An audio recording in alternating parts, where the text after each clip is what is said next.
E aí, queridos amigos, bom dia, boa tarde, boa noite, vocês estão bom? Espero que sim!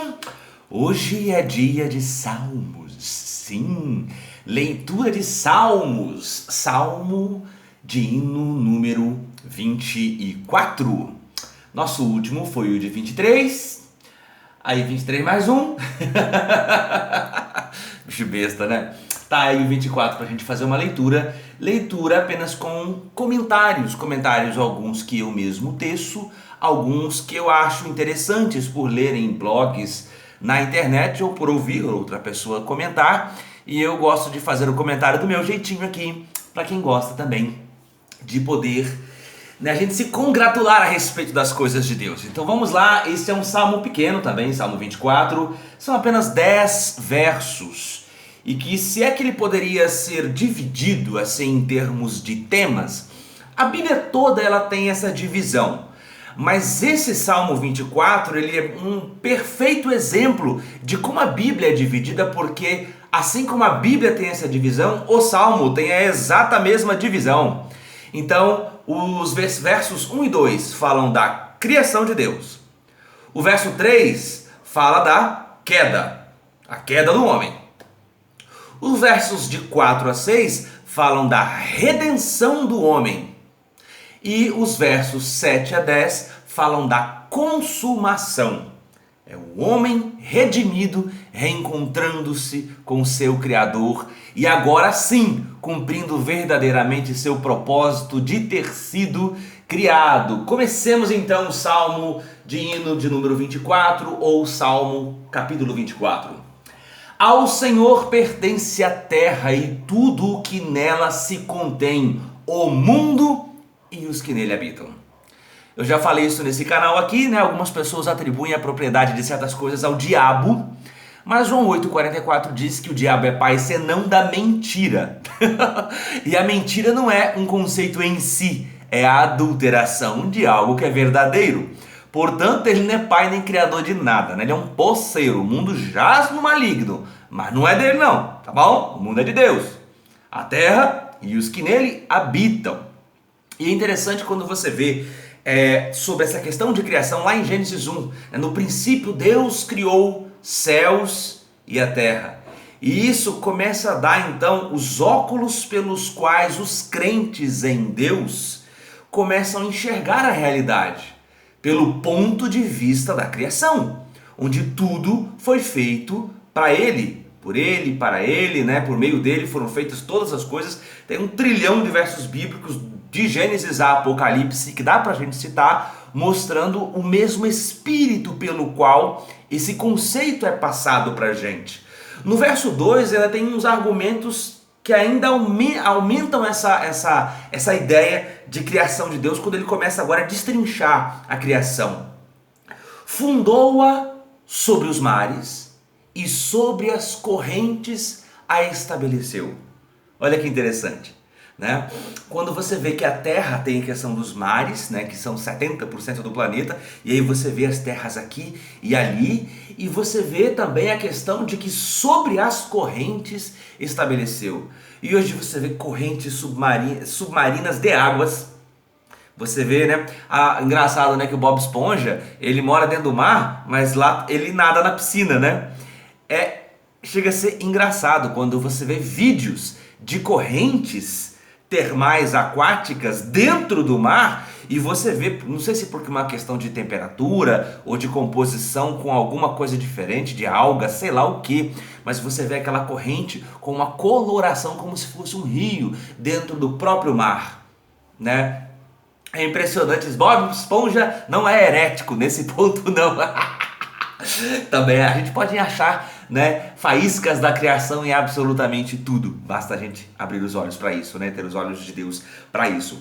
Então, não são só correntes de água no mar, correntes de água debaixo da terra, correntes de ares distintas para todos os lados. Eu acho muito lindas aquelas imagens de satélite que mostram as correntes de ar, né? Infelizmente quando se formam os furacões, essas coisas todas, mas você vê a corrente de ar vindo cá, a corrente de outra de ar vindo lá, e são completas, parece que estão vivas.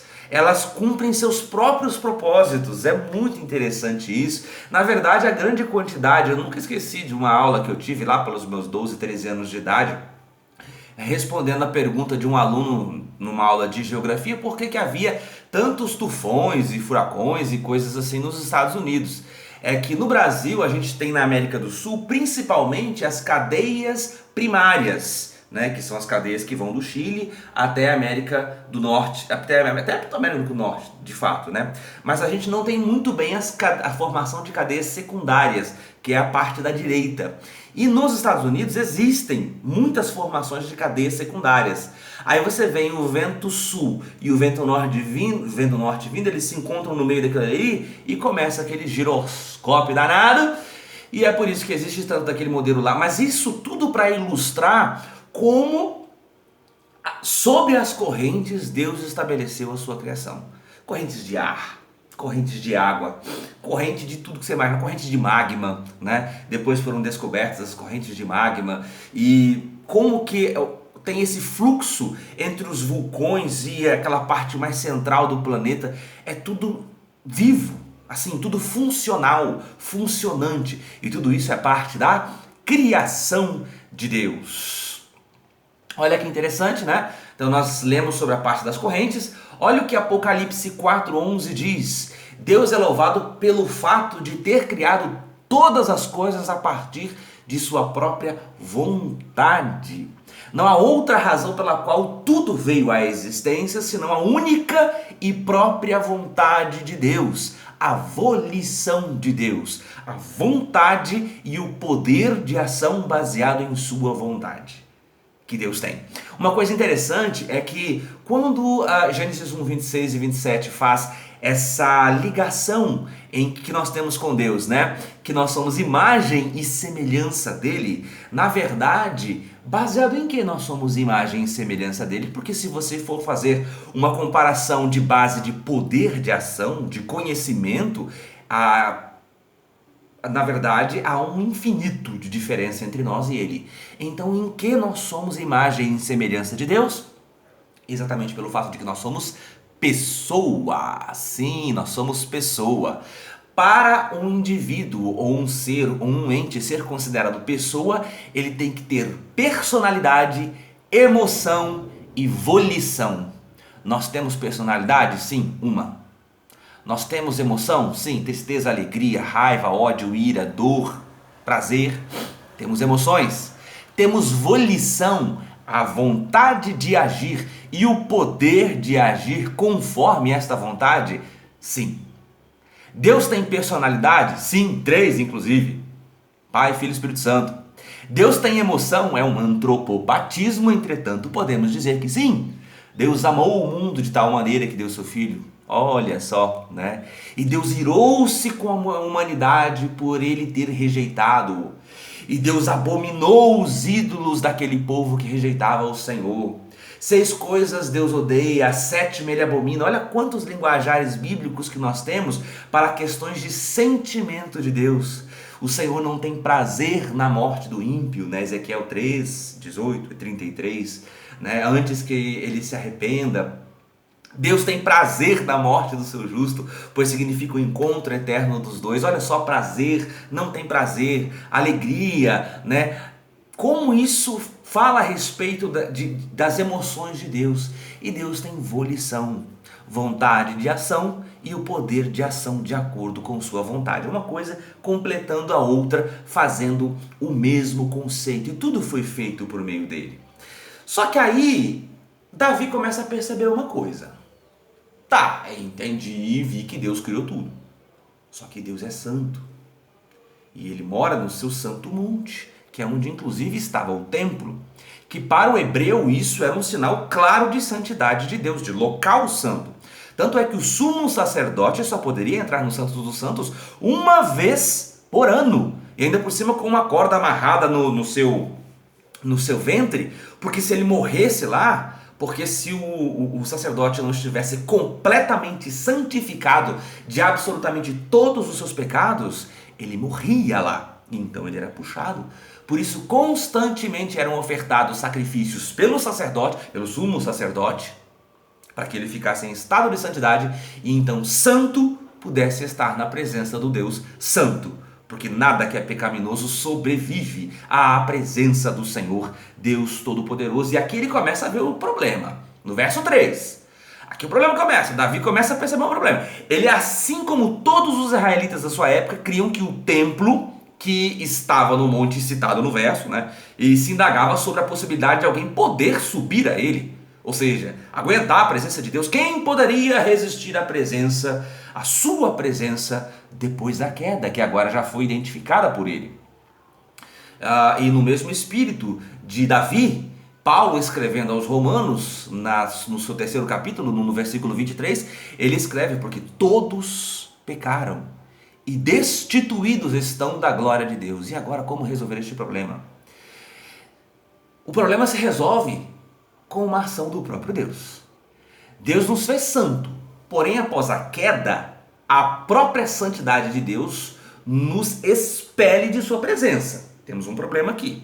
Então, Deus é santo, né? E Atos 17, 28 diz que nele somos, existimos e nos movemos. Portanto, a causa de sermos, a causa de existirmos e a causa de podermos nos mover daqui para lá é sempre o lugar santo de Deus. Pergunta: Deus é santo, né? Ele é santo. Deus não suporta em si o pecado, né? Ele não suporta em si o pecado. Como é que Deus tolera na sua existência ou na existência do universo pecadores? Você já parou para pensar nisso?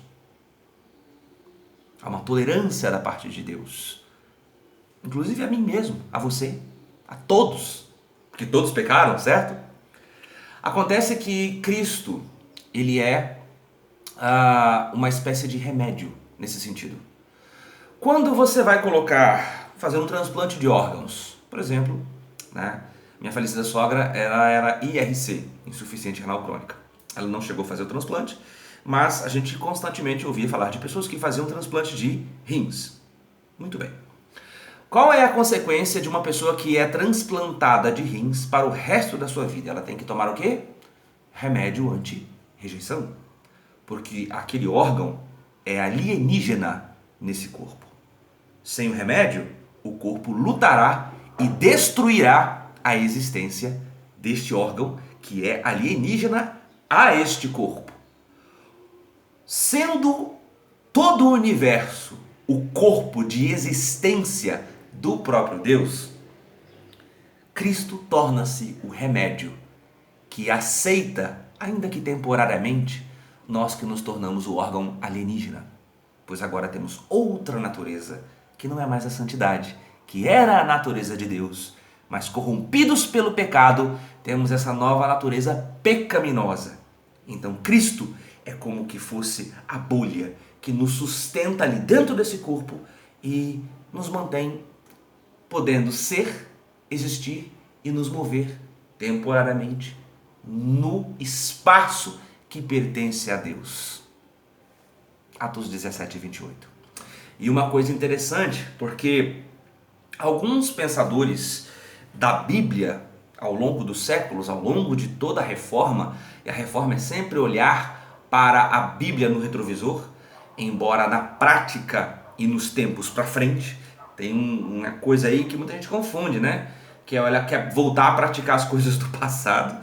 Oh meu Deus, e inovando na teologia. Não, meu querido, a reforma da teologia é voltar ao que Jesus falou.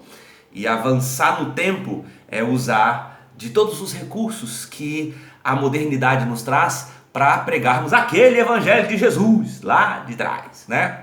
E começou com Moisés lá longe, né? Ainda em Gênesis falando, né? Em Gênesis, se eu não me engano, no 3, né? Quando fala que já começa a profetizar a respeito de Cristo, né? Que ele pisaria ali em Satanás, na sua cabeça, porém ele, Satanás, lhe feriria o calcanhar.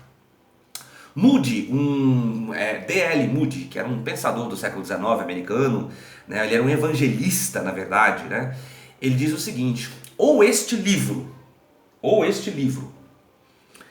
ele me afasta do pecado, ou o pecado me afasta desse livro. Vocês já repararam que pessoas que insistem no pecado, eu mesmo, você mesmo, em algum momento da sua vida, a gente tem uma tendência a se afastar das coisas de Deus, porque crente não peca direito, gente. A gente não peca direito. A gente peca com dor na consciência, peca não querendo errar, peca, sabe, depois e fica assim, pra que eu fiz isso, sabe? Então é melhor você enfiar o pé na jaca e negar Jesus, que aí você peca direito, aí você peca até as últimas consequências, né? E porque se você ficar nessa mornidão, você não consegue nem pecar direito, sabe? E nem viver direito para Jesus, sabe? Agora você consegue entender melhor porque não somos frios nem quente, Deus vomita da boca? É por essa razão. É porque você não decide, meu querido, vai para lá ou vai para cá? O que você quer? Entende?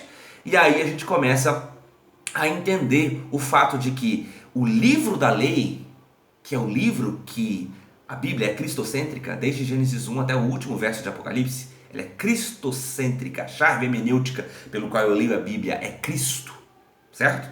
Né? Portanto, Cristo é a palavra de Deus, não a Bíblia. Um pensamento para você aí, a Bíblia é o livro que revela a palavra de Deus, né? Porque a palavra de Deus se fez carne, isso. A Bíblia não se faz carne, quem se faz carne é aquele que é descrito na Bíblia. Beleza? Inclusive, claro, podemos conversar sobre isso nos comentários. Fale conosco. Já vai dando seu like, seu joinha, se inscreve, manda lá no WhatsApp dos seus amigos aí da igreja, dos seus amigos aí, pra gente poder conversar mais sobre as coisas de Deus. Aí, bom, se só santos poderão subir até o santo monte de Deus, certo? Porque ele está perguntando no 3 aqui, quem subirá ao monte do Senhor? Quem há de permanecer no seu santo lugar? Porque só justos podem ficar no lugar de justiça.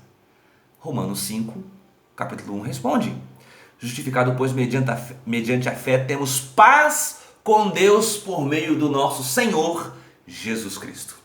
Lembra do remédio que mantém vivo e funcional o órgão alienígena no corpo que não mais o reconhece? Porque sua natureza é distinta do corpo original? Pois é, assim como o remédio faz paz entre o rim, como exemplo, transplantado, e o corpo hospedeiro por anos e décadas a fio, o sangue de Cristo nos traz paz com a existência no lugar de ser, existir e se mover, que Atos 17 e 28 nos desenha. Porque todo aquele que invocar o nome do Senhor será salvo. Salvo da rejeição, inclusive, assim como o órgão seria rejeitado, né? Como, pois, invocarão aquele em quem não creram? E como crerão naquele de quem não ouviram? E como ouvirão se não há quem pregue? Só 5 capítulos depois aqui da mesma carta de Paulo aos Romanos 10, nos versos 13 e 14, veja como a centralidade da resposta para a grande pergunta de Salmo 24 é a pessoa de Jesus Cristo. Davi estava mirando no Cristo aqui. Gente, como é que nós vamos subir no templo do Senhor? Quem vai aguentar ficar lá no monte do Senhor? E aí, né, alguns milhares, cerca de 950 anos depois, 930 anos depois, até no máximo 1000 ali, né? Paulo dá a resposta. Precisa haver pregadores para que essas pessoas que pregam, para que outros ouçam, para que esses que ouçam creiam, para que esses que creiam possam invocar e para que esses que invocam sejam salvos da perdição eterna, e aí possam habitar lá como resposta em Salmo 24 sobre quem pode permanecer no santo monte do Senhor, no seu santo lugar. Nos versos de 4 a 6 diz, ele respondendo a própria pergunta. A gente primeiro respondeu com Romanos, né? Mas vamos agora ver a resposta que o próprio salmista dá e vamos ver se é o mesmo espírito de inspiração que inspirou Paulo e que inspirou também Davi. O que é limpo de mãos e puro de coração, que não entrega sua alma à falsidade nem jura dolosamente, este obterá do Senhor a bênção e a justiça do Deus da salvação. Tal é a geração dos que o buscam, dos que buscam a face do Deus de Jacó. Olha só a resposta. Depois de dizer que Deus é dono de toda a criação e que somos pecadores sem as condições necessárias para estar no seu santo lugar, Davi identifica quem que poderá estar diante de Deus ou no seu santo monte, né, no linguajar escolhido por ele aqui. Mateus 5,8, bem-aventurados os limpos de coração, porque eles verão a Deus. Em Ezequiel 36, de 25 a 27 diz, então aspergirei água pura sobre vós. Para que serve a água limpa, gente? Para limpar, né?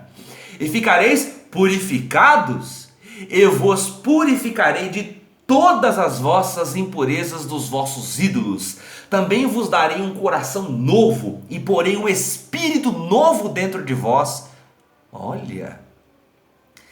tirarei de vós o coração de pedra, um coração não forjável. Lembrando aqui que o coração é a ideia de sentimento também, tá certo? É como se arrancasse o seu cérebro de pedra. Nós ficamos com a mente entumecidas para o entendimento das coisas do Senhor, né? São apenas aqui metonímias, metáforas que a gente está utilizando para entender que o profeta Ezequiel está utilizando para explanar o seu verso. Então ele vai arrancar o nosso coração, o nosso local de sentimento, o nosso local de pensamento, o nosso local de emoção. Lembra-se? Uma das partes que nos determina ser gente, ser pessoa, coração, né? Emoção, volição e personalidade. Porém, um espírito novo, uma identidade nova. Tirarei de vós o coração de pedra, vos darei um coração de carne, e também porei o meu espírito dentro de vós, e farei com que andeis nos meus estatutos e obedecereis aos meus mandamentos, eu os praticareis. Essa palavra de profeta Ezequiel. Mas Deus não apenas salva e prepara, é surpreendente que neste salmo esteja inserida a imputação de justiça, quando ele fala... e a justiça de Deus, aí tem uma oração positiva aqui, ó, que lhe dá a salvação. Opa, o Salmo está falando de Deus que dá a salvação? Mas como é que ele sabe que Deus é esse que dá a salvação? Isso foi revelado em Mateus 1, verso 21. Lendo agora Mateus, né? Isso 1000 anos depois, voltando aqui, um pouquinho antes de Paulo. Mateus 1, 21. Quem é o Deus que nos dá a salvação? É isso mesmo. Jesus Cristo é o Deus que nos salva. Vamos ler aqui entre aspas. E dará luz a um filho, a quem darás o nome Jesus, porque ele salvará o seu povo dos seus pecados. Sim, mais um salmo de Davi. Tem o Salmo 22, que desenha a paixão de Cristo. O 23, que foi essa coisa linda que nós lemos aí. E agora o 24, que faz outras abordagens também a respeito do próprio Cristo. A última parte, que vai do 7 ao 10, é como se fosse a consumação. Levantai, ó portas, as vossas cabeças, levantai-vos, ó portais eternos, para que entre o Rei da Glória. Quem é o Rei da Glória? Forte, poderoso, o Senhor poderoso nas batalhas. Levantai, ó portas, as vossas cabeças, levantai-vos, ó portais eternos, para que entre o Rei da Glória. Quem é esse o Rei da Glória? O Senhor dos Exércitos, Ele é o Rei da Glória. Salmos 24, de 7 a 10, que coisa linda. Jesus Cristo desceu para a batalha em Filipenses 2. Paulo revela no verso 7, que Jesus esvaziou-se a si mesmo, assumindo a forma de servo, na forma de homem, humilhou-se sendo obediente até a morte de cruz. Esta foi a batalha que Cristo enfrentou. Deixou a sua glória, seu poder e veio aqui para ser morto. Por essa obra completa, Deus também o exaltou com soberania e lhe deu o nome que está acima de qualquer outro nome, para que ao nome de Jesus se dobre todo o joelho dos que estão nos céus, na terra e debaixo da terra. Filipenses 2, versos 9 e 10. Eu não consigo ler esses versos de Filipenses 2, 9 e 10 sem me arrepiar. Teve uma vez que eu estava numa viagem em Barra de São Francisco. Eu fiz um propósito comigo mesmo que nos dias que eu estivesse lá eu leria o livro de Filipenses 10 vezes, e eu li. E todas as vezes em que eu passava por estes versos, era de tirar o fôlego. Leia, Mas leia devagarzinho, pega lá Filipenses 2, leia o 9 e o 10 até sangrar os teus olhos com o que é isso que está sendo dito a respeito de Jesus em Filipenses, que foi predito nos Salmos 24, de 7 a 10. Salmo 24 fala de Jesus Cristo, o nosso Salvador, o Rei da Glória. Imagine as entradas triunfais dos reis humanos, com clarins, cantores, poetas anunciando a sua majestade. É esse o espírito de Rei da Glória, com glórias jamais vistas nos céus, na terra, trazendo consigo um povo comprado pelo preço do seu sangue. E essa é a sua glória, poder agora, finalmente, trazer todos os seus que aceitaram que suas almas fossem lavadas e remidas pelo sangue do Cordeiro, a fazer parte daquilo que é chamada de igreja transtemporal, pois vai de Adão até o último homem que nascer ou morrer nesta terra. Transnacional, pois transcende todas as culturas, tribos, línguas, nações. Transdenominacional, porque não tem placa de igreja que salve ninguém. É o sangue de Cristo que nos salva e nos purifica de todo pecado. É interessante, meu propósito de ler Salmo sempre foi apenas fazer uma leitura com breves comentários. Mas alguns salmos deixam tão gritantes o quanto eles predizem a vinda de Jesus Cristo. Pouco depois do próprio salmista, 1000 anos depois, e 3000 anos depois do salmista, hoje, nós podemos dizer que ele veio 2000 anos atrás e que a sua obra está se consumando cada vez mais. Glórias a ele eternamente por isso. Gente, essa foi a leitura de Salmo de número 24. Dá seu like, o comentário ajuda muito no engajamento, tá certo? Compartilha aí com seu colega, com seu grupo de família, grupo da igreja, tá certo? Vamos levar a palavra de Deus para todas as pessoas. Um grande abraço. Cachoeiros de Itapemirim, Espírito Santo, Daniel de Paula aqui. Fiquem com Deus.